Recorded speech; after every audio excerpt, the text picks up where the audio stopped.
Good evening, everybody. Welcome to another edition of Complete Sports Media's podcast. I'm your host, Darren Campbell, coming to you here on a Monday night in 2024. We had a long hiatus. Our podcast days kept falling on Christmas and New Year, so we pushed it back and had a really good holiday. Glad Jason could join us and we could get back into the sporting world and talking about it.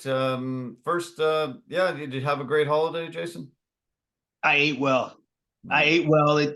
You know me, man. I'm always traveling. I try to make it a priority to see friends and family I don't get to see during the year. Yeah. So I started traveling and eating at other people's houses on the 23rd, and I literally didn't stop till the 30th, 31st. Nice. It was fantastic. It was great. I'm always honored and privileged to feel that everybody wants to accept me into their home and has me in their home and stuff. And it was good, man. I ate. I put on weight. I earned every pound. Let me tell you, I earned Good. every Good. pound. Good. It was good, man. It was good. Yeah, just before the break, you were telling me that you were down to your weight back in high school or something funny like that. So you needed to put on a few extra pounds.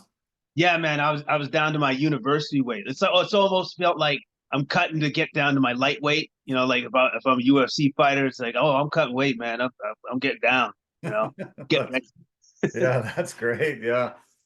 Yeah, well, yeah, it's I definitely ate well. It was great seeing so much family. My sister, my brother-in-law, my niece and nephew came from Australia. So we had a really great visit. I really wanted to check off their bucket list, things that they had never done and things that they kind of wanted to do. They never come at Christmas time. They always come when it's their winter. They'll come here and it's our summer. So they really decided this year, oh, we'll come around Christmas time and they had the kids had never seen snow. John, my brother-in-law, had only seen snow once in his life, he said. So I took him up to Cyprus and we went tubing. And Oh, that day was like the first downpour of snow. And oh man, they were so thrilled, so happy. It was pretty cool, man, to actually see some kids witness snow for the first time. It was amazing. that's cool. That's cool because they'll never forget that. They'll never No. forget that time in their lives when Uncle took us down. We went tubing. It was awesome. I saw snow, real snow, not the fake stuff, real stuff. Yeah, that's cool. Yeah. Yeah, and John says, he can vividly remember his first time seeing snow. I think he said he was 8 years old. And so, yeah, you're right. They are going to remember that. They had never seen a hockey game, so I got to take John and Lee to their first ever hockey game live. And we went to the Giants, and they had an absolutely incredible game. There was a line brawl, which was super fun to watch. The Giants were ahead, and then Calgary ended up scoring 3 goals in a row, and were ahead till like 25 seconds left, and the Giants tied it, put it into overtime, and won it in overtime. So, man, we were jumping around, cheering. The place went bananas when they got the winner, and yeah, they had an absolute ball. It was very fun to see somebody see their first hockey game ever too, first time live. Yeah, and also too, it was great because the hockey game provided them everything. Yeah. It gave them the best experience of what hockey is all about, with the fighting, went a little old school back to the 70s, and then it went to overtime, and our team won. So Yeah. that's great. Yeah. No, that was perfect. You wouldn't believe all the things we did. My sister said, "Yeah, now we need to have a vacation from the vacation because we were so busy." I took him to the Cyprus. I took him to the Giants. We went to an escape room, which was really fun. We had to escape from an avalanche. That was a blast. Took him bowling. Went to the arcades. We went to the Space Center. We went to a movie. We did breakfast, lunch, and dinners. John said he always wanted to go to a diner, a real kind of American diner. So I took them for that experience, and just, yeah, we were just busy every day, and it made the holidays feel very, very, very long. Yeah, that's cool. You know. Because like, especially with the fact that you had family, you're showing them new things, you're super busy, and then all of a sudden you're just like, well, that was kind of short. Am I already going back to work? Yeah. No, no, not this one. This one felt long, which was really great. No, I was very happy with that. And I hadn't seen John face to face in like a dozen years, so it was really nice to get a chance to really hang out with him. And he was really wanting to learn so much about North American sports that he has a hard time following because of the time change and difference. And then he was telling me a lot about the sports that they follow, the Aussie rules football and cricket, and yeah, it was great to start learning so much more about it. And I've always wanted the Complete Sports Media podcast and website and everything to be complete sports, all the sports in the world. So it's great that I'm learning a ton, and it's great to be able to tell him all the things that are great about North American sports. And so him and I had an absolute blast, chatting sports, watching sports. It was really great.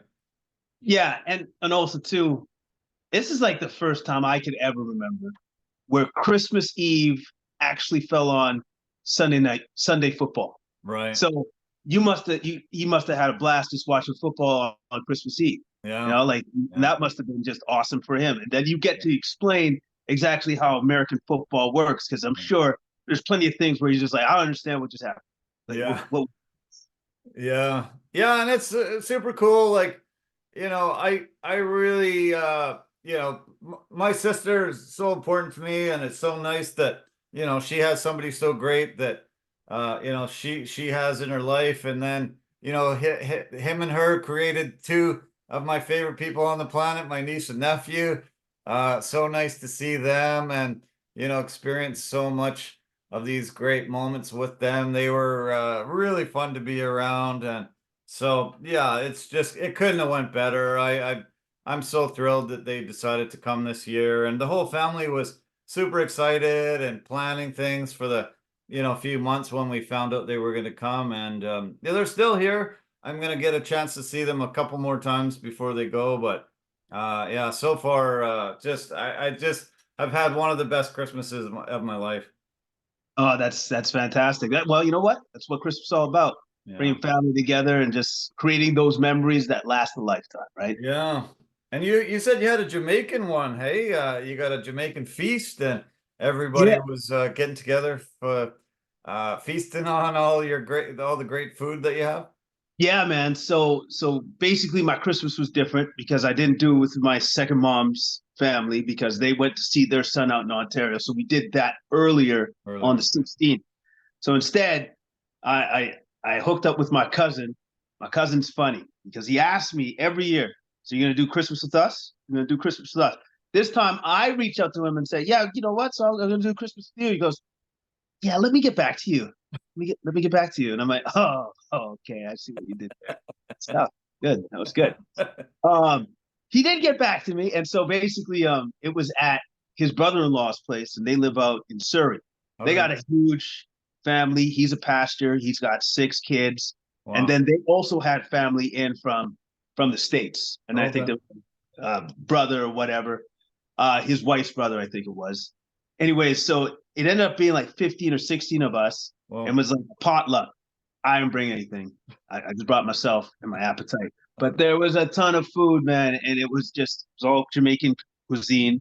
And then one of the dishes, I love this. It's called cow foot, uh, and then so basically it's a cow's foot, pretty much. wow. And it's absolutely delicious. Really? Delicious. Oh yeah. So Amazing. I ate and I ate and I ate. Then I unbuckled the belt and I ate a little bit more. So Nice. it was good. And then as I was telling you before we got on, we ended the night by watching National Lampoon's Christmas Vacation. Hadn't seen that movie in forever. Age as well. We had a Yeah, great. that's awesome. Good for you. Yeah. Yeah, and I hear some good news that you might be joining our production in the coming week or weeks. So that's exciting news. Getting the band back together. Yeah, we're getting back together. I thought I was going to start actually this week, but yeah, okay, there's a little hiccup there. So hopefully next week that all starts up, and I'm looking forward to it. I'm Sure. really, really looking forward to it. So, Good, man. Yeah, me too. It's gonna be awesome. So yeah, I hope your week goes fantastically and goes really fast, and then we can make this happen. It's so nice to be seeing so many of our familiar faces, people you and I've been working with for years, and yeah, it's growing. Our crew is growing and growing, and this is a massive production. I'm shocked at the full scale of this. I've said this to a couple people today. I don't think there's probably a bigger scale of a show in the world right now. I think this might be the biggest one in the world. wow. Okay, because as you know, me and you, we've been a part of some big scale productions, but with the amount of people that you guys are accruing for your crew, that's kind of one of the biggest crews I've ever heard of. Yeah. Sure. Yeah. Yeah. So that's exciting. I watched that first season of The Last of Us. Absolutely thought it was one of the best shows I've ever seen. I highly recommend it to anybody that hasn't seen it. Give it a shot. First season. It's on HBO. You can find it on streaming services here in Canada. Crave, other streaming services across the U.S. and yeah, watch it. That first season was phenomenal, and I hope the second season will be even better now that we're part of it. Yeah, definitely, man. Because obviously it's based off the video game, and I'm just glad that they ported it over and it ported well. Clearly. Yeah. Yeah, very cool. Yeah, lots of great sports over the weekend, obviously. Man, it's been phenomenal. Being a sports fan, it's just been a smorgasbord of great, incredible sports over the last couple of weeks. And this weekend was really fun with the NFL regular season ending, and now we finally know all the playoff matchups, which is always exciting. College football playoff game is this evening. That was great to see both Washington and Michigan be able to win their two games and get into the national championship. I'm gonna ask, let's not even discuss it tonight because I have recorded it and I really want to watch it. I haven't heard a thing about it. You're probably watching it right on the screen. Yeah, yeah. You don't want to know the score? Oh, okay, no. Yeah, so I really would want to just watch it without knowing the score whatsoever.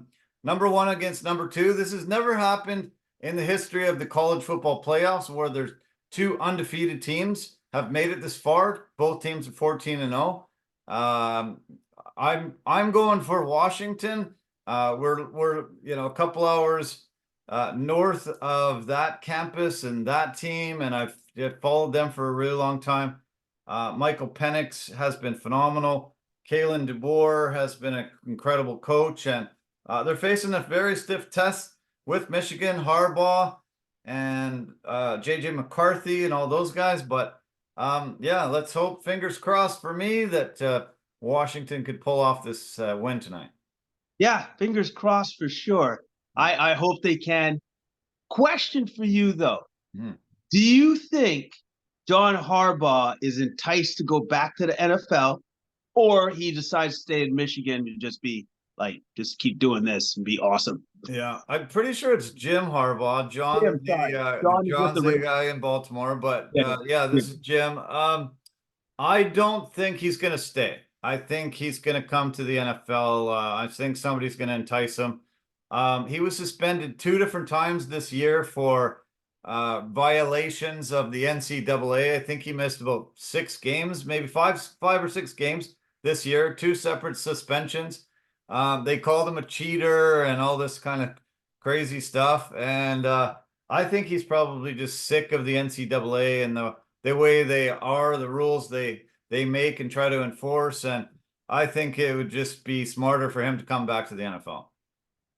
And it's funny, right? Because we all know everybody's doing it. Yeah. Like whatever he did, not egregious because every coach is doing something. Yeah. Yeah. Everybody's doing it, right? Yeah. So it's just unfortunate that he somewhat got caught doing whatever he was doing. Yeah. So yeah, I could see him doing that. I could see him going to the NFL, but it has to be the right situation. Yeah. gotta be the right situation, right? Well, today's Black Monday. There was a bunch of firings today. There's some teams that had some interim tags on some coaches. I don't think they're going to. Definitely with the Chargers, I don't think their interim coach is going to stay in that seat. So yeah, there'll be lots of openings. I think there'll be some teams that are fairly decent. Usually, when you fire. When guys get fired, they're usually the teams that finish the worst in the league. But I think there's still some enticing opportunities out there, and I think he's probably just had enough of just the way the NCAA is. You're right. Everybody's doing the same thing to try to get a one up on each other. For some reason, they targeted Michigan this year, and had him in their crosshairs and decided to suspend him a couple times. And, amazingly enough, this team stayed together, rallied around each other, and was able to go undefeated 14-0 and make the national championship. And I think it would be great, especially if they do win the national championship, a good way to, say sayonara and, I've accomplished everything I needed to there. Yeah, absolutely. And then Michigan, they'd be super happy with that because no, he fulfilled his contractual obligation, which was get us a national championship. Yeah, he did that. Yeah. Great. We're good. Yeah. Exactly. Yeah. I saw today that ESPN and the College Football Playoff organization, they are in negotiations for a new contract, new TV contract. I hear something like 1.3 billion for 6 years. So lots of money coming up. This is the last year that it's only going to be 4 teams. It's going to expand to 12 teams next year. And so there'll be more games. And ESPN has really, really made a lot of money with this playoff format. Their deal was a 12-year deal. There's 2 years left. And so they're trying to re-up and make it another 6 years. And it's pretty incredible how much this has grown and how much money ESPN is making off of it. So it looks like more money's flowing in, and it'll just get bigger and bigger. Makes sense. It makes sense for them to expand the playoff, the tournament style that they're doing. And I guess that means less bowl games, which, you know what? I think that's the better option because I never understood the bowl system anyways. It's super confusing. Yeah. So having the playoff system that everybody can actually understand because of the simplicity of a playoff system, and then knowing that you're not going to have teams like Florida State, which is just left out in the cold, even though it's oh, I thought we were undefeated too. Wait, we were. Yeah. That's right. Right. So you're not going to have things like that happening. Yeah. Actually, a lot of the heads of the college football playoff program were given death threats for FSU not making it. The FBI has got involved now, and they're trying to do some investigation on see if they can find out where these death threats actually came from. And I wouldn't really want to make a decision about football and be worried that I'm going to get killed over it. So this might make it a lot easier for these guys to sleep at night where they're not having to worry about dying. Yeah. You just, going to bed and not worrying about your family's safety is a good thing. It should be a thing that everybody can just take for granted, not when it's just oh, since we didn't put them in, so people want to kill me now? Oh, awesome. No, not yeah. Brutal. I don't think there'll actually be less bowl games. I think there actually might be more with this system. The 2 games that were able to get the 2 teams in were the Rose Bowl and the Sugar Bowl. Michigan beat Alabama 27-20 in the Rose Bowl, and Washington beat Texas 37-31 in the Sugar Bowl, and that got them in here. I think they'll utilize those bowls to sort of project them on. And the bowls start sometime in late December, and they run through last week was the last 2 bowls. And so I actually think there might be a few more bowls that sort of join the party. Like the Fiesta Bowl and all that. Yeah. So Orange Bowl, Fiesta Bowls. Yeah. Yes. Cotton Bowl, all of them. So I think it will increase a bit more, actually. Okay, so well, you know what? That's cool. That either way, you're going to have fans are not going to be furious that their team didn't make it if they had an excellent record. Yeah. This is going to be more inclusive, and Yeah. it's just going to be better for everybody across. Yeah. I mentioned Black Monday today. I guess Arthur Smith got fired at 12:01 last night, so technically today. Your Atlanta Falcons were the first ones to drop the hammer. Did you see the end of the game when the Saints decided they were going to score a touchdown late and they went for a fake kneel down victory formation? They faked it. They gave it to Jamal Williams so he could go in for a touchdown. The coaches met at in the middle of the field and had a bit of an exchange, a little bit of a fight. And I think that touchdown actually probably killed two coaches' careers. I think Arthur Blank was fired Arthur Smith today, and also I think Dennis Allen is now in a lot of hot water because it seems like his team doesn't really listen to him, because he said, I wasn't aware of this. I called the play and they didn't run that play. And you can't have your team doing this and making you look bad. And I don't know, maybe he's lost the locker room there too. Yeah, because if your team goes rogue on you, because that's exactly literally what they did. Yeah. You could tell when they met in the middle, and Arthur Smith is losing his mind. He is losing his mind. Like, how dare you? What do you think you're doing? He's like, I know, man. I know. Like, I didn't know they were gonna like. He's like, Yeah. what do you mean you didn't know, man? You're the head coach. Yeah, you should be knowing. Yeah. Yeah. Yeah. So it was crazy. I think it actually might have killed Jameis Winston's career too, because what coach is going to trust him? He's going to do that. That was a pretty ugly mark on his career too, I think. Oh no, it was disgusting because now from the reports that are coming out, he was the mastermind behind this. Yeah. He was the one that pushed it forward and said, "Yeah, we're gonna fake the victory formation and run it in for another touchdown." Like, because could you imagine if you're the Falcons, you'd be furious. Yeah. That's a gentleman's agreement that you broke, and that never gets broken. Yeah. That never gets broken, and this guy broke it. Yeah. Yeah, it was pretty bad. I was pretty shocked that he would try to pull that off, and it wasn't like Jamal Williams was gonna get $1 million for his incentive. It was just like, hey, he's a great guy. We really just wanted him to get a touchdown to celebrate with his family and friends. Like, it was weird and strange, and it could have honestly killed 3 careers right then and there. Yeah, and it probably has, because I'm telling you right now, I think Jameis Winston is out of there. Yeah. He is not a part of the Saints organization anymore. I can't see him being a part. Like, how could you have a guy as a part of your organization that's going to pull that? Yeah. So Atlanta's on the search for a head coach. That's your favorite team. Do you have a wish list put together for who they replace him with? Well, I think that Staley guy's available, huh? No, I'm kidding. He's awful.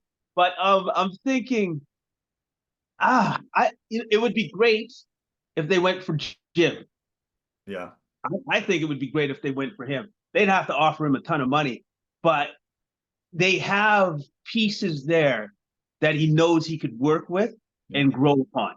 Yeah. So I think that could be a potential person that they should go after. There's another guy, but you know what? I don't want him there. I want him there. That would be Belichick, but I can't have him do what he does at the Patriots post interviews and be like, like grumpy little old Bill, not answering anything. Next question. Yeah, we played real hard. Next question. I can't do it. I can't do it. Yeah. I don't want it. Yeah, that wouldn't be fun, but yeah, I think most teams are hoping Harbaugh makes the jump and comes in. I think he's maybe the most attractive guy out there. So we'll see how things turn out for Michigan tonight. And I think a lot of suitors are going to bring him in and wine and dine him and try to, convince him their organization is the one to take. But there's going to be a lot of coaches out there. I think Belichick's probably done in New England. What do you think? Oh yeah, he's done. He's done because you put Bailey Zappi in and said, oh, "This guy's a winner. We're gonna win with this." Come on, I'm serious when I say this. Why didn't they give Nathan Rourke a look? Yeah. Like why did they not do that? Yeah. Because you know what you're gonna get with Bailey Zappi. Yeah, you're 4-12 and you're going in. You got nothing to lose to see what you have with him. Like, yeah, Zappi didn't do great again, and nobody expected him he would because he hasn't been good all year. So, yeah, I'm shocked. I guess Rourke was the backup guy in that game, but yeah, he never got a snap. So too bad. Yeah, it is too bad, and maybe that's just. I think maybe the game is just past Bill. Like maybe he's just too stuck in his ways, too much of a dinosaur to change. Because when you had Brady, yeah, everything was super easy because he's a one of a kind Hall of Famer, generational player, all of those things. Yeah. And then once that guy left, it's like, team's not very good anymore. Weird. Brutal, yeah.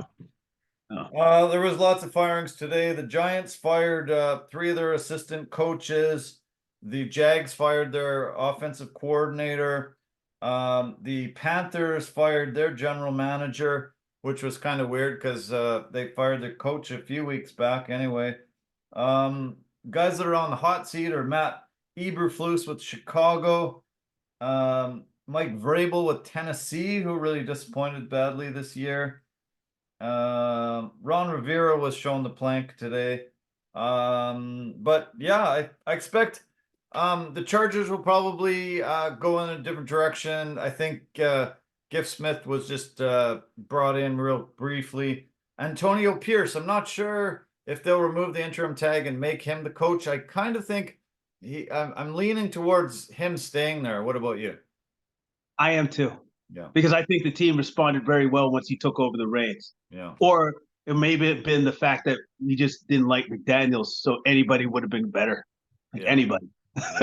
But honestly, I think like the culture of the team changed once he took over. Yeah. And it was for the good, clearly. They had a much better record once they changed coaches. So I think you give him the reins and see what he can do for next year. Sure. Yeah, totally. Yeah, we'll see how things shake out. Definitely everybody's anticipating Belichick's move and wanting to see what happens there. And then I think a lot of the dominoes will start falling around the NFL. I want to talk about the NFL in more detail in a second, but I do want to mention that the 2 top teams in the NHL right now are the Winnipeg Jets, number 1, and the Vancouver Canucks, number 2. Winnipeg has only been in first place in the NHL once in their history, and it was October 9th, 2015. They won their first game, and nobody else had played, so they were first place in the NHL, and then it went downhill from there. They are first place in the NHL currently, and it's blowing everybody's mind. Lots of the team was ready to jump ship over the past year or so, and they signed a couple of their very key pieces to some long-term deals, got some stability there, and got a great coaching staff, and they have went 29 straight games without allowing more than 3 goals, and they are on a hell of a long streak right now, and it's incredible. One of my friends is in Winnipeg. He texted me the other day and showed the standings on his text, and I'm like, this is incredible. Has this ever happened before? Because I hadn't remembered it. And he goes, yeah, he said, yeah, actually it was 2015. We won the first game. We were first. That's about it. So that's amazing. And it's incredible. And with the Canadian teams kind of struggling and never winning the Stanley Cup since 1993, it's nice to see 2 Canadian teams on top currently. Yeah, it's fantastic. It's like it gives us hope that one of these teams could possibly make it to the Cup this year, which is awesome. And especially with the Canucks, because I keep looking at the Canucks and I go, well, what happened? I mean, Yeah. they were that good last year, right? Like, yes, they made a coaching change. Yes, they've added some pieces, Yeah. some needed pieces. But I think, again, like we talked before, I think it's Rick Tocchet that's really Yeah. changed the culture, the dynamics of Yeah. the team, Yeah. incorporated systems, and Love it. held people accountable. And Yeah. all of these things have come together. And then the guys are playing for one another. They're playing for each other. They're Yeah. protecting one another. Like now, if you pick on Peterson, somebody's going to beat you. Somebody's going to beat you up. Yeah. Before, you just get Uh, rammed into the boards and just lay there on the ice. And everybody's like, oh, man, he got hurt real bad. Anyways, See ya. let's play. Yeah. No, they've really come together as a team. It's just amazing. The buzz around the city is really fun, and it's just been such a difference. With a winning team here. Canucks won tonight. They beat the Rangers. Rangers are first in the Metropolitan Division, tied for first in the whole Eastern Conference. Canucks went in there tonight, spanked them. They beat them 6-3. Pedersen got 2 goals, 2 assists. Besser got 1 goal, 2 assists. Niels Höglander got a couple goals, and JT Miller got a goal. And Thatcher Demko made 39 saves out of 42 shots. And they are second place, right behind the Jets. They're on a pretty long road trip here on the East Coast. They played the Devils on Saturday, the Rangers tonight, the Islanders tomorrow, the Penguins on Thursday. Then they go to Buffalo. Columbus finishes it off. They're not back here till Thursday, the 18th against Arizona. So a long road trip. Hopefully they can win a lot of these games and stay up there and continue this. Because it's really fun to talk about the Canucks these days, and it hasn't been that way for many, many, many years. Like many years, Yeah. like a long time. Like I can't. It's so long that I can't remember. I literally can't remember. So it's nice, and it's Yeah. nice, and it's good to see that the city is like invigorated Yeah. with like people are excited to talk about the Canucks. Because every time I talk to people that somewhat loosely follow hockey, they're just like, "Holy cow, the Canucks!" Right? How's that happening? I don't know. Yeah. It's good. Okay, Yeah. that's cool. Yeah, it's great. It's really nice. I'm having conversations with people about hockey that I've never talked to them about hockey before, so it's kind of great that they're interested in it now. Connor Hellebuck for the Jets has been just unbelievable lately. This week he won one of the Players of the Week. He started and won 3 of the Jets' 4 straight victories they had. He's extended his personal point streak 12 games in a row. 10 wins, 2 overtime losses. Winnipeg's now 26-9-4, first place in the entire NHL. He was the 3rd star for the month of December, named an all-star for the 4th time just last week. And his record's 20 wins, 6 losses, and three overtime losses. 2.27 goals against average and 921 save percentage. The Thatcher Demko for the Canucks is putting up similar numbers to that. And those 2 guys are really driving both these teams as well. You mentioned a lot of other factors, but having these 2 goalies play at the top of their game right now is, just a godsend for both of the teams. And hopefully these guys can stay healthy and continue this great play. Yeah, absolutely. Hopefully they can do that because, as you know, when they hit the playoffs, and you can ride a hot goalie all the way. Yeah. All the way. Yeah. So Yeah. hopefully our guy stays like that and begins to peak right when he needs to peak. Yeah, totally. Exactly. NBA news. We're going to talk about NBA probably a little bit at the very end, but I just wanted to mention that Draymond Green has been released from jail. No, not jail, but purgatory. Missed about a dozen games. Is allowed to come back now, and the Warriors really badly need him, especially because Chris Paul broke his hand on the weekend. Will miss about 4 to 6 weeks, having to undergo some surgery. This is his 11th hand injury. I think he's had about I think 6 surgeries, maybe even more. So definitely an issue and problems with his hands. And This was really bad news for the Warriors, who are reeling right now. They're definitely not at their championship form they have been over the last 10 years. Yeah. They're reeling. Some of the guys that they absolutely depend on have not been playing well. They've been playing better as of late. Like Wiggins not even starting. I believe he's coming off the bench. Clay's been playing better as of late, but they need Draymond back. Now, here's something that I just, as I was looking through, like, sports news, I didn't know that Draymond was considering retirement. Oh, geez. Wow. Yeah, after this incident where he's just like, maybe this is it for me. Like Wow. this is it. Wow. That's And it shocking. was, and it was Adam Silver, apparently, allegedly, that talked him out of it. Really? Amazing. Yeah, Wow. which is I'm shocked by that, because if I'm Adam Silver, I'm like, yeah, it's probably for the best. Yeah. Yeah, well, you don't have to deal with him as much. I guess if he's retired, you Right. don't have to suspend him and go through more troubles all the time with him. So, yeah, that is kind of shocking that Silver would be talking him out of it.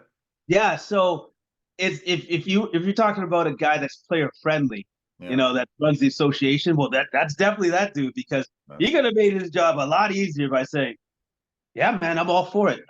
I'll give you some gifts, send Yeah. you off real nice. Where do you want to go for vacation? Where do you want to go with the family? I'll make sure I'll pay for I'll pack your bags. I'll pack your bags. Yeah, amazing. Yeah, that's cool.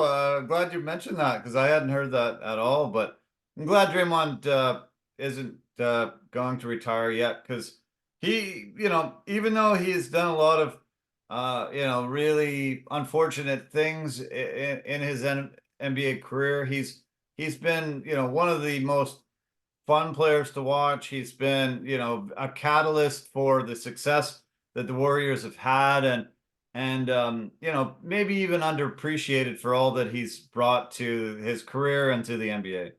Oh yeah, absolutely, right? Because the Warriors don't win all them championships without him. Yeah. They just don't. At the end of the day, still a winner, right? Plays with an immense amount of passion. He just needs to like hone it, like kind of rein it in at times. Right. That's what he needs to do. He needs to remember to rein it in at time and not let it run wild like on him with his emotions and all that sort of stuff.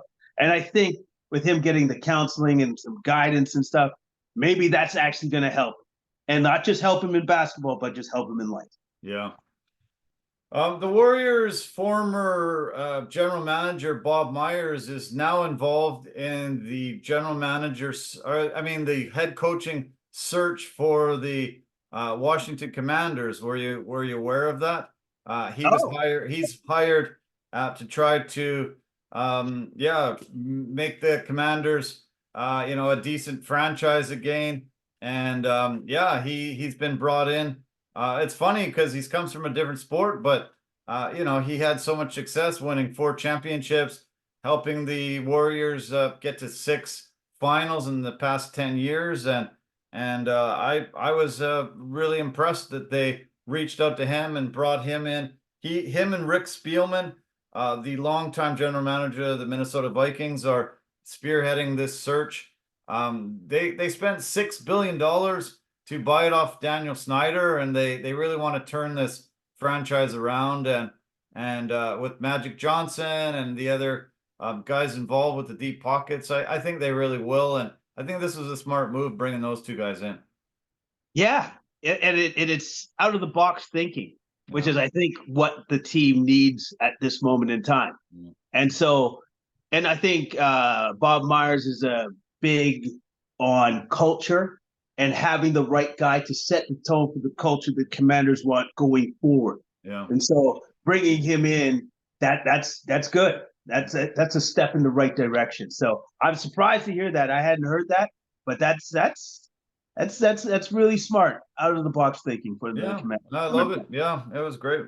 Good news, and I really wanted Daniel Snyder out of there for years and years, and I'm glad he's done. And I think this team's going to be led back to respectability with all the good people that are involved with this franchise now.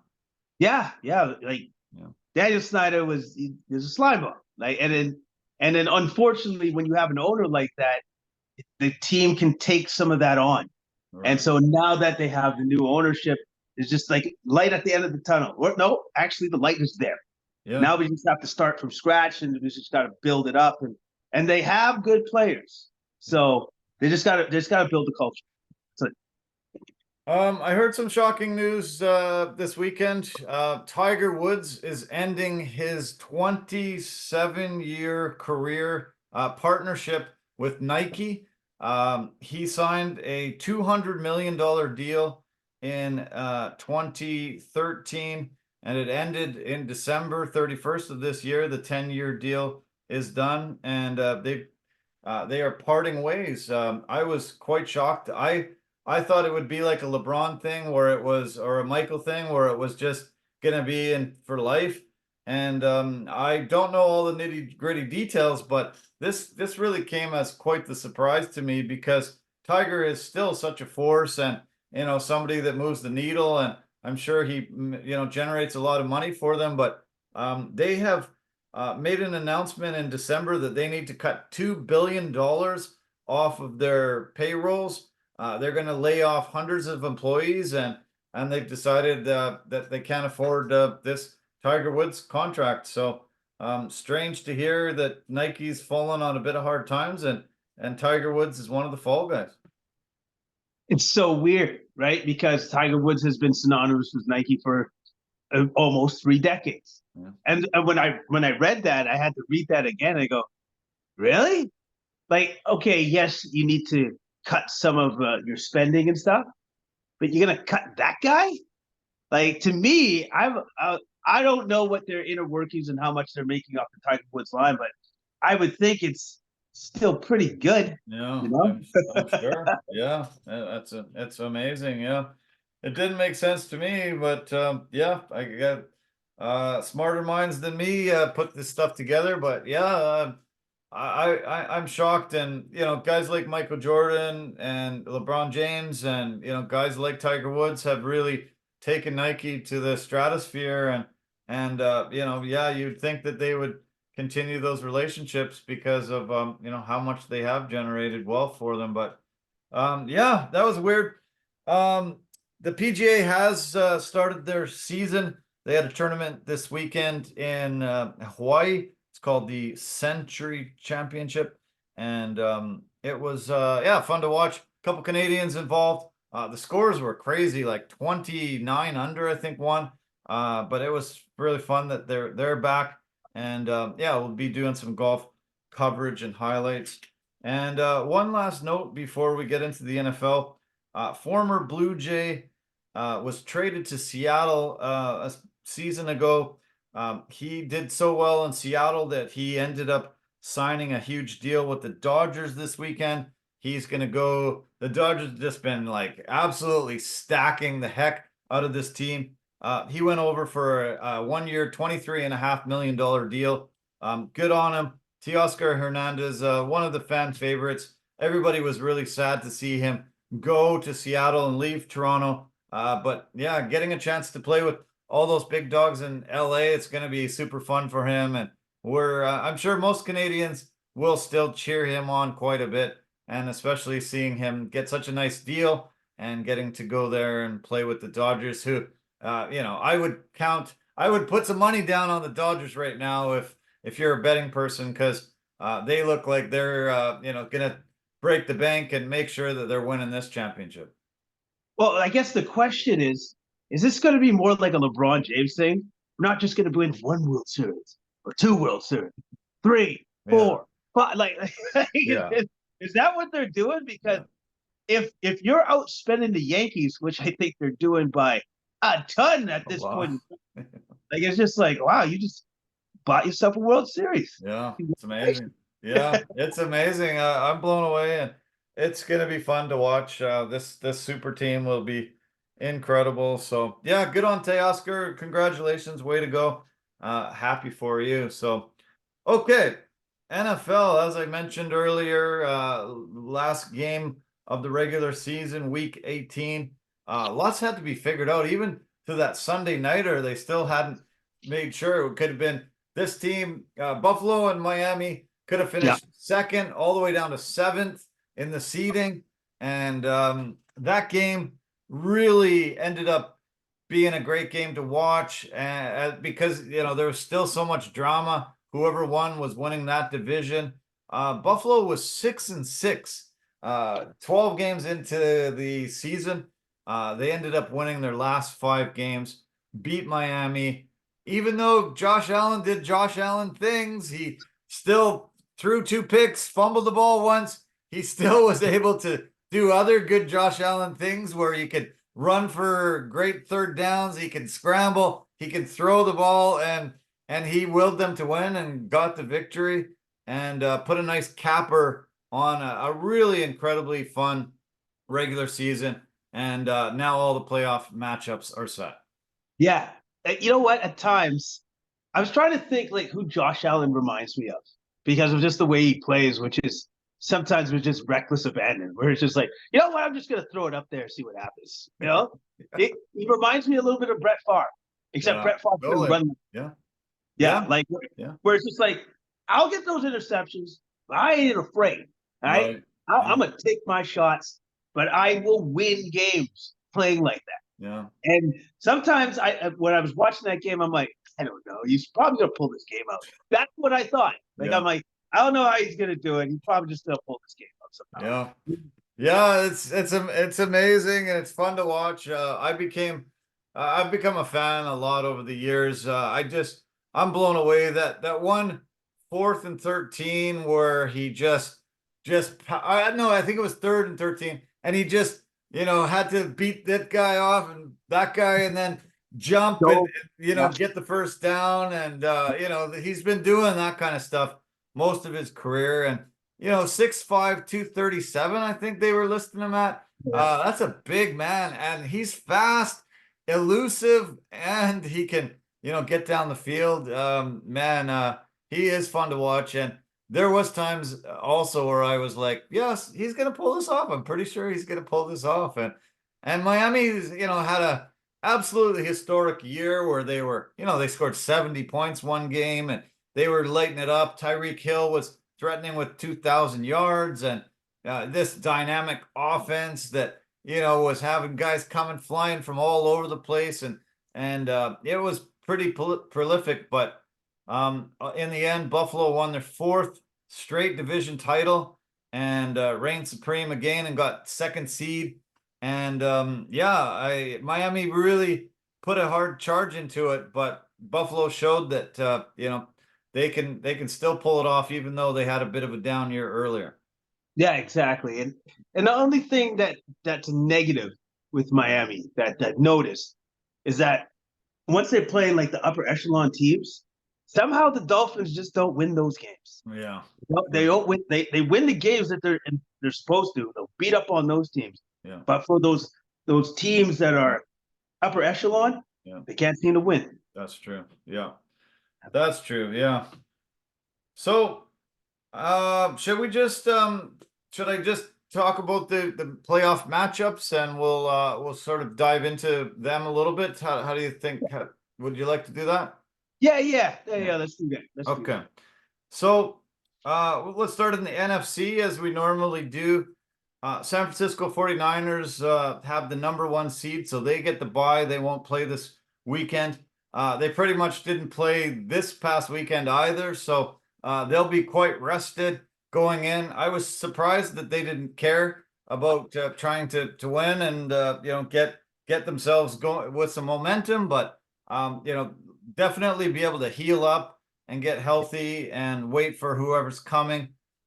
So Dallas ended up number 2 seed in the NFC. I'm absolutely disgusted with the Philadelphia Eagles. They've just fallen off a cliff. They just look terrible right now. To lose to the Giants on the weekend was just an all-time low. It just seemed like I don't know. This team has just really fallen apart, and I think it's 1-5 in their past 6 games. Just a horrible stretch through December and early January here, and I don't think they're going to be able to rebound. They've lost home field advantage now, fallen out of that 2nd seed, and they just look lost. I don't know what's happened, but this team that everyone started projecting that they were going to make the Super Bowl again like last year. I really don't see it now. Well, they were 10-1 at one point. Yeah. 10-1. And everybody's just like, oh man, this team. Look at this team, man. But then what I noticed is the injuries started to mount on the defensive side of the ball. Like their linebackers are going down. The secondary is going down. And their pass rush is pretty much all of a sudden non-existent. It's like, we can't get any pressure on the quarterback. And it just all amounted to those last 6 games. And then all of a sudden it's just like, well, what the heck happened to your team? And on top of that, at the end, like for that last game, Hurts gets hurt again. Yeah. And AJ Brown gets hurt. Yeah. Now it's like, oh, we need those guys to win. Yeah. That is not good. So yeah. I would say that the Eagles are right for the picket for the Bucks. Yeah. They're right there. And if Baker, even though he got banged up a little bit in his game as well, but if Baker can pull off some Mayfield magic, I don't know, man. Like, yeah. The Eagles are there to be taken. Yeah, I'm not putting any faith anymore in the Eagles. This seems like a lost year, and yeah, their injuries mounted, and then once they fell off that 10-1 perch, they've really just not looked like the same team they have for the past couple seasons. So as I mentioned, Dallas is the number 2 seed now, and they face Green Bay. Jordan Love finally got an opportunity to start. Drafted a few years back, really angered Aaron Rodgers. Aaron Rodgers goes out and wins MVP 2 years in a row and decides, okay, that's it. I'm leaving Green Bay. Let's see what Jordan Love can do. And I've been very impressed with him. They've had a little bit of ups and downs through the year, but he's really matured quickly. He's been able to find his targets. They don't have a very stacked set of receivers out there, and he's been able to get those victories, get them into the playoffs, and I think Dallas is definitely going to be a huge favorite, but good on Green Bay for putting this together. And Brett Favre didn't make the playoffs in his first year. Aaron Rodgers didn't make the playoffs in his first year, but Jordan Love has, and good on him. Yeah, good on him. Like, I would never have thought that Jordan Love would be in the top 2 of quarterbacks for TD passers. No. At the end of this year. Yeah. And he is right behind Dak, who had 36, and he had 32. Amazing. And so when you think of that, you're just like, oh, wait, what? Like I didn't expect to see that. I didn't expect to see that. And so now maybe Green Bay just has like the blueprint of, you have your guys sit, watch a great Hall of Fame quarterback, and then hopefully they become Hall of Fame as well going forward. Because it looks like now, I guess Green Bay's good. Like Jordan Love is good. Seems like a brilliant move. A lot of people panned it and said it was a really poor, draft, and they weren't, really against it. But it might be a perfect blueprint. Bring a guy in. You don't always have a Hall of Fame quarterback that he can learn from, but if you do, that succession plan so far looks like it's working, and I'm impressed that Jordan Love and the Green Bay Packers have made the playoffs. Dallas is a pretty big juggernaut. They've had a couple of hiccups through the year, but they had to beat the Commanders. They did so in very convincing fashion. They've been blowing out the teams that they had to blow out. And another great performance from Dak, 4-touchdown day. CeeDee Lamb with a couple of touchdowns, and there's a lot of weapons there. Deron Bland got another pick this game. He's had a phenomenal year. They look solid on defense, look solid on offense, and I could see them definitely making it to the NFC Championship against San Francisco now. Yeah, I can see that. I can definitely see them making it there, because as fairy tales, the Packers making it to the playoffs, they're not beating the Cowboys. Yeah, I am sorry, that is not going to happen. They're not going to beat that team.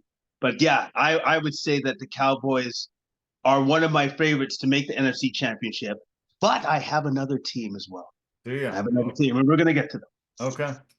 All right. Can't wait. Okay, we mentioned that matchup. Okay, let's talk about the number 3 team. Number 3 seed in the NFC is the Detroit Lions, and they face the number 6 seed LA Rams. Rams have won 7 of their last 8 and going in really, really, really hot. We did a preview show of the NFL going into the season, and we expected the Rams to win 3 or 4 games, and they have really, really blown that prediction out of the water. And I really love that this is Stafford against Goff, a huge trade that was made a few years back, and they get the opportunity to try to prove each other's team wrong. And this should be a fun battle. I'm really looking forward to this game. Yeah, like I just like the matchups across the board. Like you got big old Dan Campbell, players coach, all heart, crying against Slick, the Slick coach of the Rams, who's former winner of the Super Bowl and stuff. Sean like, McVay, yeah. And then and Goff and Stafford obviously facing each other's former teams. But the reason, I think one of the main reasons the Rams have gotten to where they are, Puka Nacua. Yeah. Puka Nacua set a rookie record in receptions with 105 yards, 1,486. Yeah. And they got this dude in the 5th round of 2023. Amazing. Steal. Incredible. Steal of that NFL draft. Incredible drafting, and it's phenomenal what he's been able to do. I know I saw the stats there. He's Jalen Waddle had the record from a couple years ago, 104. Puka got his 105th catch. The other guys on the list were Anquan Bolden, 2003 had 101 catches, and Michael Thomas in 2016 had 92. That's the most catches by rookies all time. And then the yardage you mentioned, he beat a record that's, I think, the longest NFL record still standing. It was by a guy named Bill Groman from 1960. Most receiving yards by a rookie all time. He had 1,473, and Puka beat it. He's got 1,486. It was the longest standing NFL record, and he came in and did it. Jamar Chase in 2021 finished about 18 yards short of that record. Justin Jefferson in 2020 finished 73 yards short, but Puka blew it away, was able to get the record. And yeah, what an absolute find. You got Cooper Kupp, and then you got Puka Nacua. Those 2 weapons have just been absolutely amazing for this organization. Absolutely amazing. But I'm going to say this right now. This is the matchup I'm most excited for in the NFC. Nice. I think this game is going to be absolutely awesome. And my dark horse to make it to the NFC Championship absolutely is the Lions. Oh, nice. That's my dark horse pick. Wow. To make it to the NFC Championship game. Wow. Tell me why.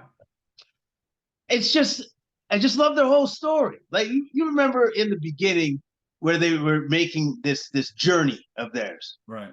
And just the suffering that man had to go through, which is Dan Campbell, the suffering that he went through.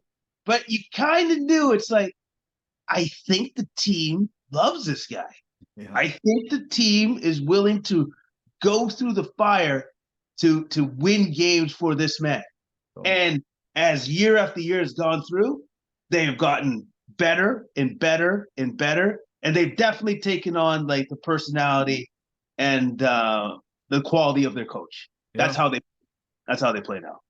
Yeah, you're right. And you and I noticed we would say, I think the Lions are putting something together. And I noticed over the course of this podcast, we've been like, it looks like, this team has been horrible for so long. Yeah. They won their division for the first time in 30 years this year. 30 years. That's a long drought. There's been some tough times in Detroit there. But we saw Dan Campbell come in, and we joke all the time about his crying, but you could tell that he was passionate. You could tell that he felt it. He really saw something in this team as it was being assembled, that he could see it coming together. It wasn't showing the results quick enough for him, I'm sure, but they really built this well. Did lots of great drafts, great trades, and yeah, I'm impressed with what I've seen from Detroit, and yeah, they have a really good shot to go quite far, I think, too. Yeah, no, they got a great shot, man, and they stuck with the process. Yeah, They stuck with it, and now look at where they are. So I couldn't be happier for the Lions. yeah. Go Lions. Go Lions.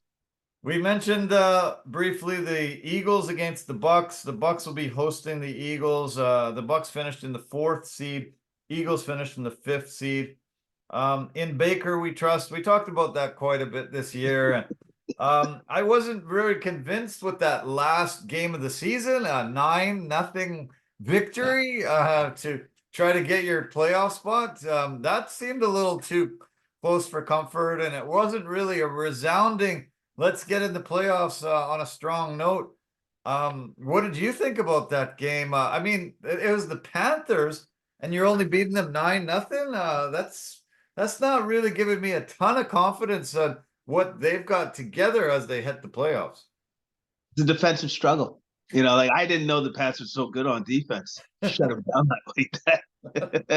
but yeah, no, it's not good. It wasn't good, and Mayfield seems to have hurt himself in that game. We don't know how serious that is, and hopefully he can bounce back for the playoffs. But yeah, it doesn't fill you with a whole bunch of like faith in the team. You just beat the Panthers by 9-0. Yeah, field goals. Panthers finished with the worst record in the NFL at 2-15, and the Bucks, just squeaked in with a 9-8 record to win the South. The Saints also finished 9-8. Bucks just had a little bit better divisional record. Chase McLaughlin gets 3 field goals, and that's it. Like, that's it. I was like, okay, if they really wanted to show what they've got, they didn't do a lot. Baker only had 137 yards passing that game. Godwin was kind of shut down. I didn't see much from Evans. There's just not a lot to talk about offensively for this. Carolina coughed up a couple fumbles, and Bryce Young has had just an absolutely horrific year. Highly touted #1 overall. All the guys that they gave away, all the draft capital, just incredible amounts of their futures for this guy, and he really has had a tough year. And they fired the coach, they fired their GM, and this has just been a dumpster fire that it was supposed to be turning around a little bit, and it really hasn't there. Yeah, and then also too, to add to that, is this not the same owner that threw his drink on one of the fans? Yeah, at Tepper. Yeah, and just to add to that, you got owner that throws drinks on fans. So it's not good. No. It's not good. And I would say this: if you're a head coach looking for a job, I probably wouldn't take that one. No, that's the job. I'm like, nah, man, I'm good. Yeah. I'll stay at home, man. And it's going to be even worse when Chicago makes their first pick this year and gets, one of the coveted top guys coming out of college. It looks like Chicago's probably going to walk away from Justin Fields and bring in a quarterback this year. It would make sense because I think that they can save about $30 million off of the quarterback position if they walk away from Fields. And that 30 million could be spent in many other areas to plug holes and bring in some talent. So I think Fields has played his last game there, and Carolina's going to be super sad when they get another one of these dynamic quarterbacks coming out of college that really could set the Chicago Bears franchise on a big trajectory, a lot better than Bryce Young has so far been able to deliver. Yeah, and that's true. But, if there's any sort of defense I can give to Bryce Young is, well, what did he have to work with? Yeah. Nothing. he didn't have anything. He wasn't protected. His offensive line was garbage. Yes, he he didn't show up, but then he didn't have anything to work with either. So it's kind of tough. It's tough. Yeah. Okay, so the first game that we talked about was Dallas Green Bay. That goes Sunday, 1:30 Pacific kickoff, 4:30 Eastern time. The second game we talked about, the Detroit Lions hosting the Rams. That goes Sunday, 5 o'clock Pacific time is the kickoff, and the Bucks hosting the Eagles. That goes Monday, 5 o'clock kickoff time, the last games of the weekend. So turn to the AFC. We have Baltimore got the #1 seed. They got a bye. They had that wrapped up a couple weeks ago, so they sat their guys on Sunday as well, and will be quite healthy heading into the playoffs in the second round. The first matchup I want to talk about is the Buffalo Bills were able to get that #2 seed, and they will host the Pittsburgh Steelers. That's Sunday at the early window, 10 a.m. Pacific, 1 o'clock Eastern time. Pittsburgh, this is what I think this is the 17th straight year that they have finished above 500. Mike Tomlin's still been able to work magic. They were down to their, I think, was it their 4th-string quarterback, Mason Rudolph. He's been pulled off the scrap heap somehow and had a couple of unbelievable performances down the stretch to give them a 10-7 record and get into the playoffs. It reminded me of Green Bay, who also is 7th seed. Somehow they've been able to pull this off and get into the playoffs. And there was talk that if the Steelers didn't make the playoffs, Tomlin could walk the plank. But he's been able to pull it off with such a patchwork behind center there, and they're in the playoffs. I think Buffalo, definitely, I'm giving them quite a bit of an edge here, but good to see Pittsburgh still kicking and being able to make the playoffs again. How does he do it? You know what I mean? Like you look at it and you just go, they did it again. I don't know how they did that. Like, so for me, Tomlin's one of the best coaches in the NFL period. Yeah. Because look at what he keeps being able to do. Awesome. You got Mason Rudolph, and you made the playoffs? Like, what are you talking about? Yeah. So if Pittsburgh ever gets rid of Tomlin, which they never should, clearly, like as far as I'm concerned, no, you don't get rid of a guy that could do that. No. That could literally do that. You don't get rid of a guy like that. So I give them all the credit in the world, but the Bills are on a roll. They're rolling. The Bills win this game. Yeah, 5 in a row for the Bills, going in super hot. The other thing that's really tough for Pittsburgh is TJ Watt will miss this game. They say he's going to miss a couple of weeks, it looks like, if they can make it farther than this first game.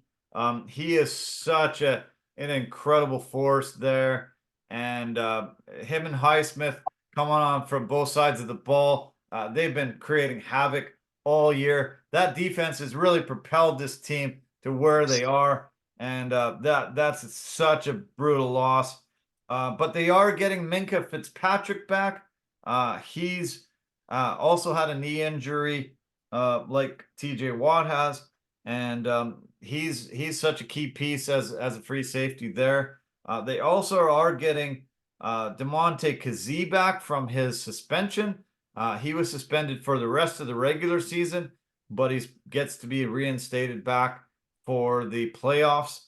And I think they're happy to have him because they have had Patrick Peterson and Eric Rowe filling in, but Kazee does offer them an extra element. He is a little dirty, and he has been having a lot of issues with that over the year, but he's tough. He tackles a lot. He's good in coverage. So getting those two guys back will be huge for the Steelers. Yeah, it'd be huge for them. And obviously Cassie's the better player. That's the guy that you actually need in there. No. He just has to, again, rein it in, keep the dirty hits down to 0. Just play the game. Yeah. The game, son. That's all you gotta do. Yeah. So Yeah, so that's good for the Steelers that they got those two guys back, but TJ Watt not being there is a huge, Awesome. huge blow to that defense. Yeah. Yeah, he might win Defensive Player of the Year this year, and that's tough. That's too bad that he gets hurt there. And they needed him. They needed to get win to get in, and unfortunately, he got hurt. And they say about 2 weeks, so we'll see how it pans out. The number 3 seed Chiefs, they will be hosting the Miami Dolphins on Saturday. That's 5 o'clock Pacific time. This is the Tyreek Hill return to try to knock off the Chiefs, and he'll be able to say, you made a huge mistake. Everybody knows they made a big mistake, but they did win a Super Bowl without him. But I think this is going to be a hell of a battle. I think this is my favorite battle of the AFC, and this could be a shootout. We could see some very high scores happening in this game. Could be a shootout. Could be low scoring, though, because here's the thing. The Dolphins traditionally don't play well in cold weather because, they play in Miami. And apparently that game is going to be around 0 degrees. Wow. When they play. So I'm looking at that saying I think that could be a huge factor in the game is the weather. Yeah. But at the same time, it could turn out to be a shootout. But the thing that I don't like about that is Mahomes is going to get the ball to where it needs to go. Are his receivers going to catch the ball? Yeah. They're going to catch the ball. Yeah, they haven't done a good job with that this whole entire year. So, yeah, I wouldn't put a lot of faith in that, but we'll see how that pans out. Okay, the final matchup has number 4 Houston Texans hosting the number 5 Cleveland Browns. This goes Saturday, 1:30 Pacific kickoff, 4:30 Eastern time.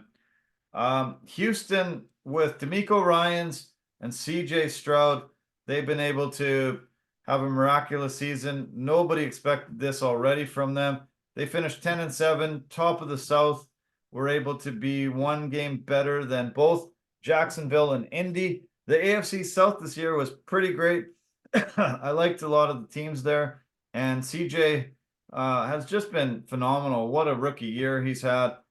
Nico Collins, what a game he had. 9 catches, 195 yards. That 75-yard TD catch was unreal. They have a lot of weapons, and I'm impressed with this team. Cleveland, I've been blown away by them too. They're down to their 4th quarterback. They got off the couch guy, and they got an incredible defense. And this game should be pretty fun to watch as well. This is the game that I'm excited about. It's CJ Stroud trying to figure out the Browns defense. Yeah. That's pretty much that's going to be the game. And then off the couch, Joe Flacco just being like, I'm just going to spin it. I'm going to throw stuff up. Hopefully people catch it. But I love the fact that dude was literally on the couch and gets the call. Hello, Cleveland Browns here. Hey man, you want to come throw around a little pigskin? He's like, yeah, I'm not doing anything. Hey kids, Dad's going back to the NFL. It's like, all right, Dad. Yeah, amazing. Yeah, this is like a movie script being written as we're watching it. That's unreal that and he's had such great success too. I don't think anybody figured when Deshaun goes down and then DTR goes down and this guy goes down and oh man, that's it. Cleveland's done. But to be able to come in out of retirement and pull this off, it's been miraculous. And I think a lot of people are cheering for him now for sure. No, yeah, because I'm going to be honest. If the Browns can get past the Texans, because I'm actually I think it's going to be a very close game, but I think the Browns defense is going to be the difference maker in this, even though CJ Stroud is excellent. If the Browns make it past the Texans, that's my other dark horse favorite for the AFC, because it's just, I don't know, you just can't write this story any better, which is, this Flacco came out of nowhere, and it's just like Deshaun Watson. Yeah, we paid him a lot of money, and he's just not very good. That's awesome. And, and then they lose their best running back, Nick Chubb, to a horrific injury. Brutal. and yet they still are in the position that they're in. Yeah. I just find that completely amazing. And they beat the Ravens this year. They're in one of the toughest divisions in football, the AFC North. Ravens were number one at 13-4, but then the Browns were right there at 11-6. Steelers 10-7 and Bengals 9-8. That's only the second time in NFL history where all four teams in the division finish above 500. It hasn't happened since 1935. And one of the teams in that division doesn't even exist anymore.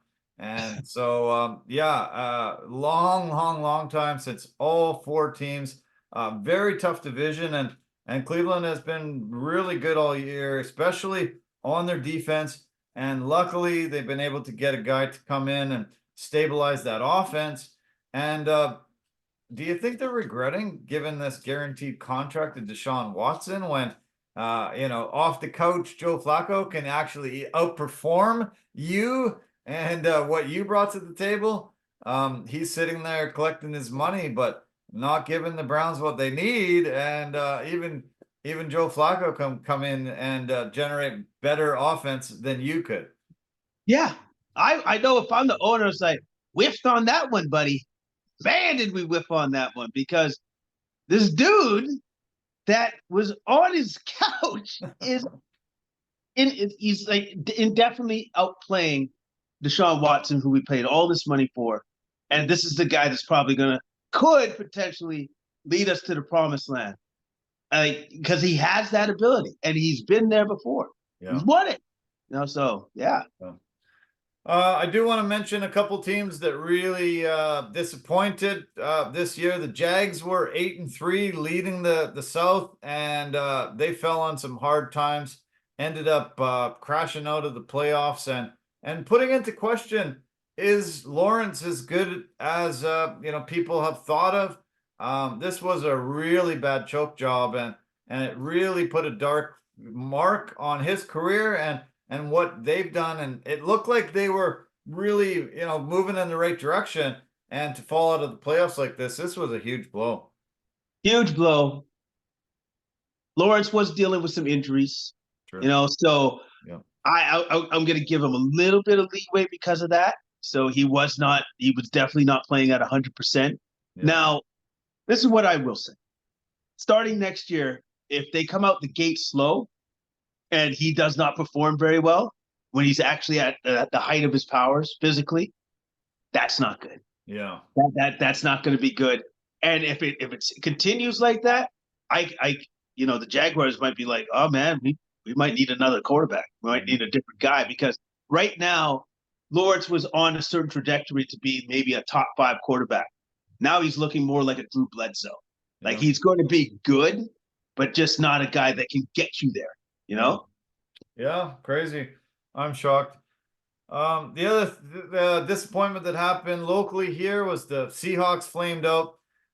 I thought it was poor of the Arizona Cardinals to put on the scoreboard about 5 minutes left in the game. Congratulations, Green Bay Packers, making the playoffs. Really just rubbed it in on their division foes. And Seattle had nothing to play for right at the end there. They still got the victory, finished above 500.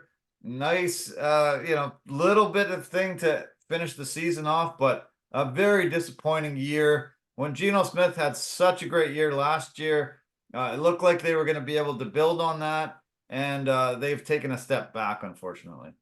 Yeah, they fizzled. They fizzled, and they're going to have to go back to the drawing board. They're going to have to add some pieces, especially I think on defense. Yeah, and there has to be some retooling for the team. Got to be some retooling. But there was some positives. Who was that one receiver for Seattle that we both really liked? Jackson Smith in Jigba. Yes. Yeah. So they got guys that have showed up, and they can work with that. So, but yeah, it's unfortunate for the Seahawks this year. They just didn't have enough to get them. No, they just couldn't do it. And disappointing around here, because it's fun when Seattle team does well. We get so many so much coverage from from the States here. And yeah, really disappointing that they were had to flame out like that and not finish in. Yeah, so we've got some great matchups coming this weekend. Can't wait. 6 games to break down next week, and we'll see. I think we'll be able to talk about the hoodie looking for a new job, and we'll see where he lands. The one NFL note I also want to mention, there's been quite a bit of controversy over the Pat McAfee show. Aaron Rodgers has been a regular on Pat McAfee every Tuesday for the past while. I don't know if it's been 2 seasons or it's been maybe 2 seasons now. He just threw out a flippant remark that has got him in a lot of trouble. He said that this no, not Theo Epstein. What's the guy's first name? Epstein? I can't. Jeffrey Epstein. Jeffrey Epstein. Yeah, Jeffrey Epstein. That Aaron Rodgers said that he wants, a lot of people don't want the report of friends of Jeffrey Epstein. There's a list supposedly that's supposedly going to come out, and he said Jimmy Kimmel sure doesn't want it to come out. And Jimmy Kimmel has now threatened a lawsuit against Aaron Rodgers, and they've had their battles over the last little while, and I think this was really offside. I was quite shocked at how flippant of, he just threw that out there, and I think he meant it to be humorous, and it was really, really bad, and I think there's going to be some big fallout from this. As soon as I heard it, I go, that's not something you just throw out there. That's not something you say about anybody. No. Period. Yeah. Because we all know what happened on that island with the underage stuff. Like, you did, sorry. Like, unless there's bona fide proof of any allegation against anybody that you attached to Epstein, you don't say it. No. Do not go there. You don't say it. And I think as soon as he said it, I swear some of the guys on the show were just like, yeah, we're gonna get in trouble for that. That's bad. And then from that, now all of a sudden there's all this other stuff going with the Pat McAfee show, and they're having beef with one of the executives. Yeah. And McAfee is doubling down, calling out his name, and he's not taking it back. Now, here's the thing about that part of the story too as well. Pat McAfee doesn't have to take it back, because it's like, my show is already awesome. You paid me to come here. I have all the leverage and all the power. So what are you going to do about him? Yeah, it was shocking, and I guess McAfee did mention that he does pay Aaron Rodgers to appear. He gave him a salary kind of a thing, and so now Jimmy Kimmel and Aaron Rodgers actually work for the same organization. And Disney. So, this executive, Pat McAfee, is calling him a rat and accusing him of trying to sabotage the show. The guy's name is Norby Williamson. And it was shocking that he called him out and said that there's been some things where he feels like he's not getting support from the executives there. I didn't realize that McAfee actually took a pay cut to go to ESPN. He's getting a lot more exposure, but his deal before he came to ESPN was 4 years, 120 million. He took a 5-year, $85 million deal to move to ESPN, 17 million a year, but he took a pay cut to go to ESPN. It's getting him a lot more exposure, and I think, if he stays there, the potential is a lot greater to be, getting even more money, but he doesn't need ESPN. No, I think ESPN maybe needs him more than he needs them. So, I'm blown away at all the things that have sort of shaken out in this past week over that show. Yeah, and it was just like one thing after another, and you're just like, oh man, Rodgers going nuts. Okay, that's kind of cool. And then all of a sudden, this stuff happens with this executive, and it's just like, all right, well, for me, on the outside looking in and being a fan of Pat McAfee's show, because I love the show and I love his energy. Yeah. But knowing it's like, no, you guys came to him. Yeah. You paid him. He's got all the leverage in the world. And plus, on top of that, it's not going to hurt him at all if he has to leave. He's just going to get paid more somewhere else. Yeah. I think he's looking at, potentially Joe Rogan kind of money, and it's unbelievable. So yeah, we'll see how it comes together. But I was just stunned that Aaron Rodgers would throw that out, and I guess I'm not surprised that Jimmy Kimmel fired back, and we'll see what occurs. But crazy things happen in the world of podcasting. Shows like this, and big money to be had. Let's hope we get a piece of the action, a piece of the pie in a few years. And no talking about Epstein, please. No guests. I don't ever even want to hear that guy's name again. So, okay, UFC. We had quite the hiatus with the UFC, and they are back this coming weekend. Looks like a pretty great card. I'm pretty excited about quite a bit of the fights on the card, and I think we should break it down just a little bit. The main event has Magomed Ankalaev and Johnny Walker. This is a rematch, and something that what's supposed to happen. Yeah, it happened UFC 294. And now are your memory being jogged a little bit? Yes. Johnny Walker took a knee to the face, knee to the head, and it sort of shook him up a little bit. A doctor came in that English was his second language. He asked Johnny where he was. Johnny said the desert. He said, "That's it, fight's over." And we were all robbed of a great event and a great fight that we were super excited about. And they've decided to run this back, and hopefully they've got a great referee, they've got a great judge, they've got a great doctor, and we won't have an incident like that happen. You want to know why it's not going to happen? Because it's in Vegas. It's stateside this time. Yeah. It's like, hey, how about we just do this? Just have it in America. Right on. Problem solved. Yeah. Makes sense to me. Exactly, right? So I'm looking forward to this because we were robbed of this fight before, and now we get to see it. And I'm excited because it looked like it was going to be one heck of a battle, and now we get to see the battle play out. Yeah. Awesome. Yeah, I'm excited. Both these guys are top level, really, really high, and I'm very impressed. Ankalaev was coming off that really horrible draw against Jan Blachowicz. Yeah. And that was for the vacant light heavyweight belt.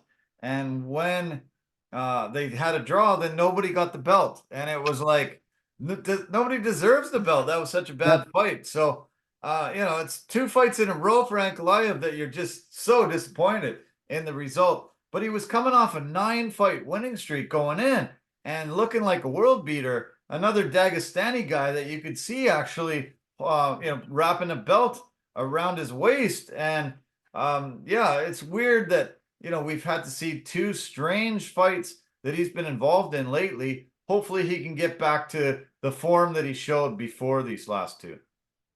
Yeah, absolutely. And oddly enough, he's still undefeated.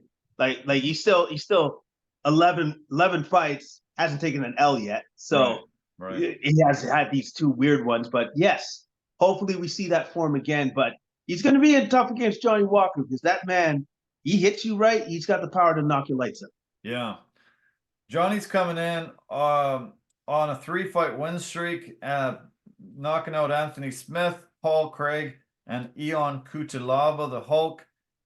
He was in a little bit tough form before that 3-fight win streak, but he has really, I think, raised his level to elite status, and he's such a big guy. He's such a massive human being.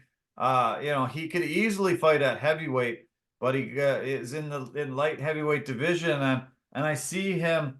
You know, if he can connect, he can put your lights out for sure. Yeah. He's got big power, and again, at least now we get to see this fight Finally, yeah. play out Yeah. stateside. By the way, so there's not going to be any of communication's all weird and I don't understand what he said. No, that's gone. That's gone. So Yeah. I'm excited to see this fight. The co-main event is a flyweight fight between Mateus Nicolau and Manel Kape. This is also a rematch. Their fight was in March 2023, and it was a split decision win for Nicolau. Kape won the fight. He just absolutely 100% won that fight. They did a poll on 21 sportscasters that were cage side, and all 21 said Kape won that fight. Nicolau was given the split decision victory. Complete robbery, probably one of the biggest robberies of the year. And so the UFC has said, okay, let's run this back as well. We'll make it a night of rematches of controversial, strange finishes to these fights, and see how it plays out. I'm glad that he's getting an opportunity to prove that it was a robbery, that he really, does deserve to be the winner, and we'll see if it turns out different. I hope so, because yeah, I hate seeing a guy win a fight and get robbed like that. It was criminal almost. Yes, it was criminal. And you know what? Now that you've said that, reminded me of this fight.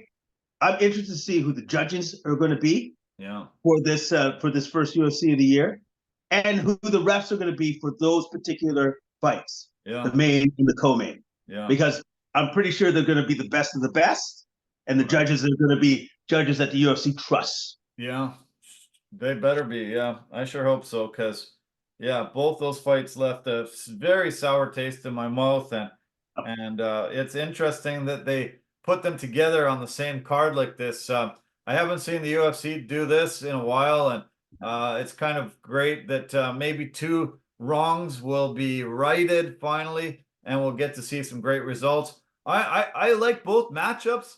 I think these both will be good fights. I just don't want to see the same kind of results that those first fights ended up having. No, I definitely don't want to see that. I would just want to see good, hard-nosed fights from both of these fighters, and then everybody walks away happy. Yeah. Jim Miller fights absolute legend in the lightweight division. Incredible amount of fights, and you see him on almost all the lists of most rounds, most fight time, most takedowns, most submissions, most everything. He's just an absolute legend. I hope this doesn't stop him from being on that UFC 300, because it's coming pretty soon in April. I was kind of surprised when I saw that they put this matchup together, because if he gets any injury, if he gets hurt in any way, maybe he falls off that 300, and that's been something, because he was on UFC 100, UFC 200, and you and I've talked about it on the podcast quite a bit, that he deserves to be there. So were you surprised as I was? Yes, but if he was going to do it this way, this is the way that he needed to do it, which is get one before the UFC 300, which I believe is mid-April. So get it in there now, because I believe this, that if he's got, as long as he doesn't suffer a catastrophic injury or whatever from this fight, he's going to be on UFC 300. Okay. And I have a feeling he does UFC 300 and then he retires. Then he retires. Yeah, good chance. This fight was supposed to happen in February of 2023. Benitez, I believe, got hurt and in training, and so they had to shelve it. They've put it together now. Benitez is coming off a win in August of 2023, so he's been on the shelf quite a bit, pretty long time. And yeah, so we'll probably see some rust from Mowgli. Um, Jim Miller goes back all the way to UFC 89. 2008, he came into the UFC 11-1. He's had 41 fights in the UFC, and he's won 4 out of his last 5. So, he's not too old and, falling off the map like some guys we've seen in the last little while. He's still very relevant, fighting well, and I actually expect him to win this fight. Yeah, I think so too. Because I would love to see Jimmy get closer to that 40 win mark. Because Yeah. he's very close as is. So, yeah, I'm rooting for Miller on this one. We've got Ricky Simone against Mario Batista. I'm very excited about this. I like Ricky. He's a Vancouver boy, Vancouver, Washington. He won 5 straight before his last fight. He did lose to Song Yadong, but that's not, no slouch in this division. 8-3 in the UFC, and looking always very strong. Batista's on a 5-fight winning streak going into this one. His last win was against Damon Blackshear in August, and he's 7-2 in the UFC. So both guys are pretty phenomenal. Ricky Simone's number 13, and Batista's number 16 ranked in this. So this might vault them up into close to that top 10, and this is a really good matchmaker fight. I thought I was really impressed with it. Yeah, great match, great matchup between these two. I think Batista's got to be wary of Simone's takedown, so I'm sure he's working on his takedown defense like anything else. It's going to be a close fight. Yeah. Very, very close fight between these two. The Phil Hawes and Bruno Ferreira fight to kick off the main card. Interesting fight. Hawes is coming off 2 straight losses and lost 3 out of his last 4. Only 4-3 in the UFC. A guy that looks so powerful, seems to have the ability to knock guys out if he can connect, but is in a little bit of a rough patch. Ferreira is 10-1. He's the Brazilian Hulk. He's also coming off a loss in his last fight. He lost on July 1st, first round knockout. After winning his first 10, he's coming off a loss, so we'll see how he rebounds. Sometimes guys don't really respond well. He knocked out RoboCop Gregory Rodriguez nearly a year ago in one of his last fights. He's got 100% finish rate in his career, 7 KOs, 3 subs in his 10 wins. I'm not excited for Hawes. This might be maybe where he gets cut. If he falls to 4-4 in the UFC, they might send him packing. Yeah, I have that feeling too, that this might be his watershed moment, so to speak. Like if he loses this fight, I think he's out.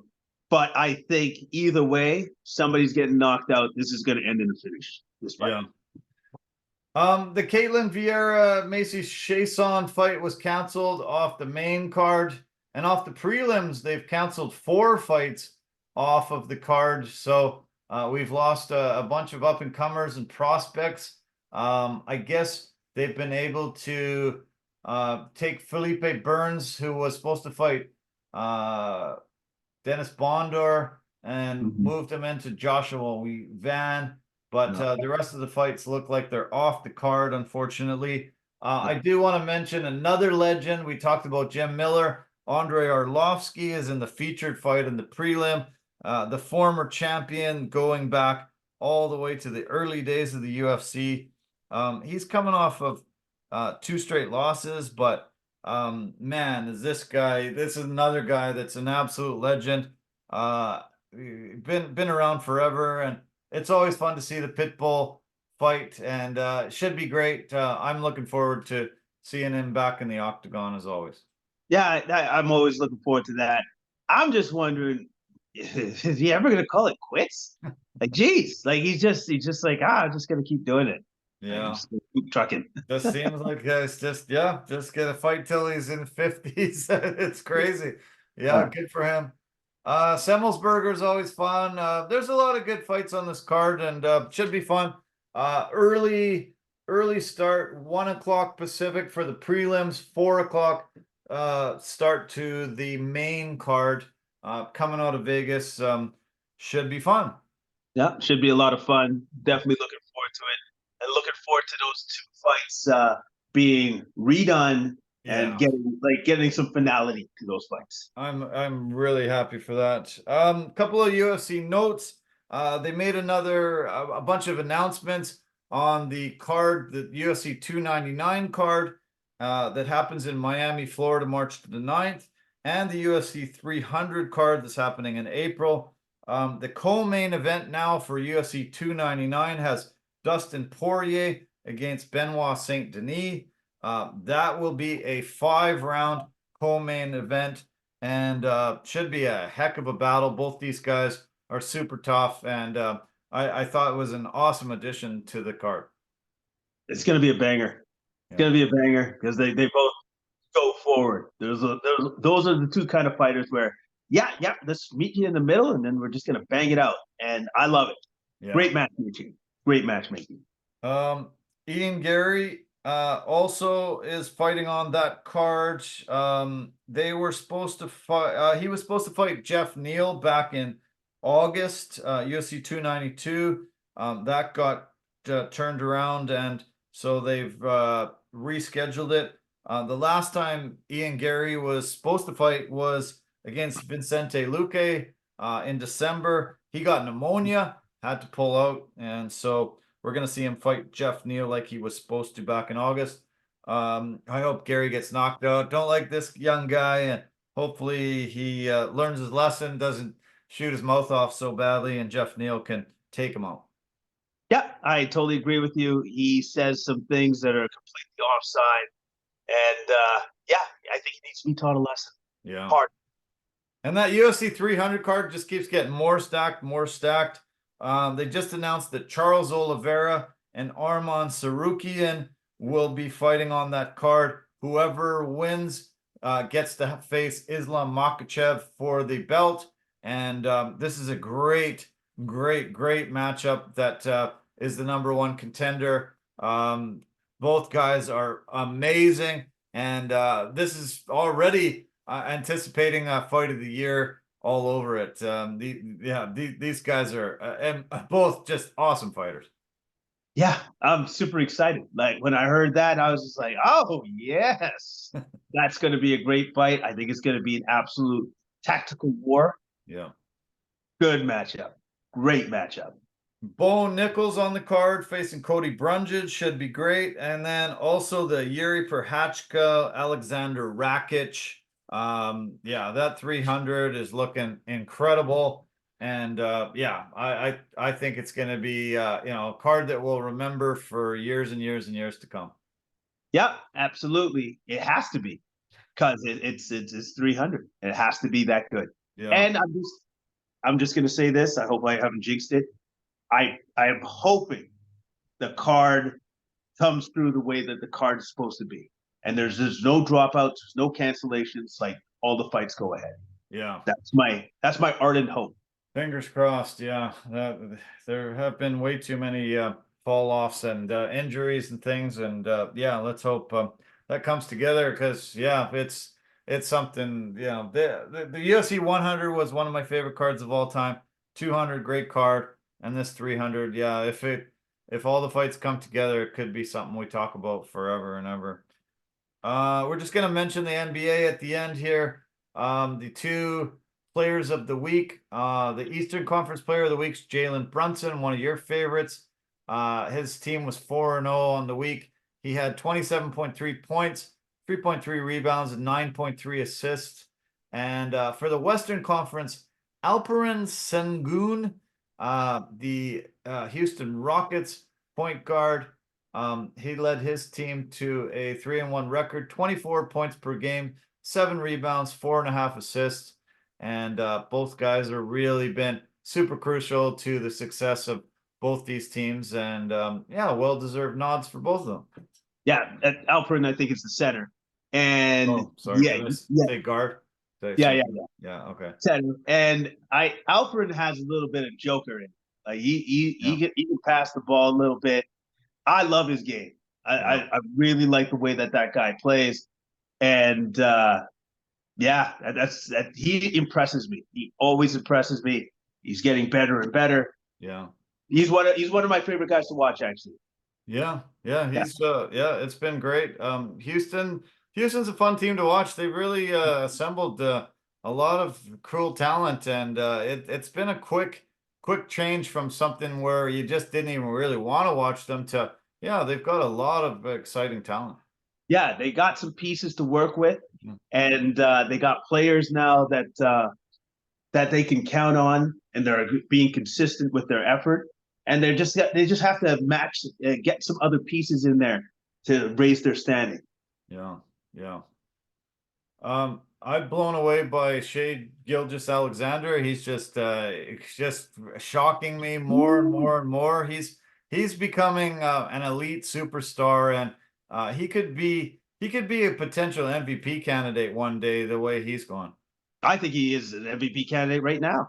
Yeah, He's definitely one of the top 5 players in the league. yeah. I would say absolutely right now. Nice. Thunder are second, and I think they're one of the youngest teams in the association. I think their average age is like 24, Wow. and they're second in the West. Wow. They are amazing to watch, and then they can attack you in so many different ways. I love the team. I love the roster construction, and on top of that, they have a wealth of first rounders still coming at them. Yeah. Like I think Sam Presti is some sort of dark magician. I don't know what kind of I don't know what he did with the deal with the devil he made, because he made a good one. Yeah, Real yeah, good one. very impressive. Yeah, this team is, yeah, the Detroit Lions of the NBA, and Yes. yeah, putting it together. What did you think of the Toronto Raptors trade, bringing Canadian RJ Barrett back? Emmanuel Quickly has been a great addition. They've looked like a bit of a changed team since these guys have come into the fold. I think it kind of was a win-win for both organizations. But speaking of the Raptors, what did you think of the deal? I thought it was a win-win. I thought it was a win-win because you bring RJ home, and it's just like a Canadian come home, and then hopefully he can find his footing with the team. And I think Emmanuel Quickly was definitely the catalyst for the trade. I think Toronto absolutely needed him so he could be the guy to run their offense for the future. Yeah. So I think that part of it is excellent. That part is good. And then OG Anunoby going to the Knicks, perfect fit, because he's a defensive stalwart. He's one of the best defensive wings in the NBA. And also, too, he can get his points to not have the offense run through him. He doesn't need that. He can play off the ball. He's a high percentage three-point shooter. Perfect for what the Knicks need. Yeah. I was sad to see both him and Precious leave, but so far, really great to see RJ. RJ I felt like he was always underappreciated in New York.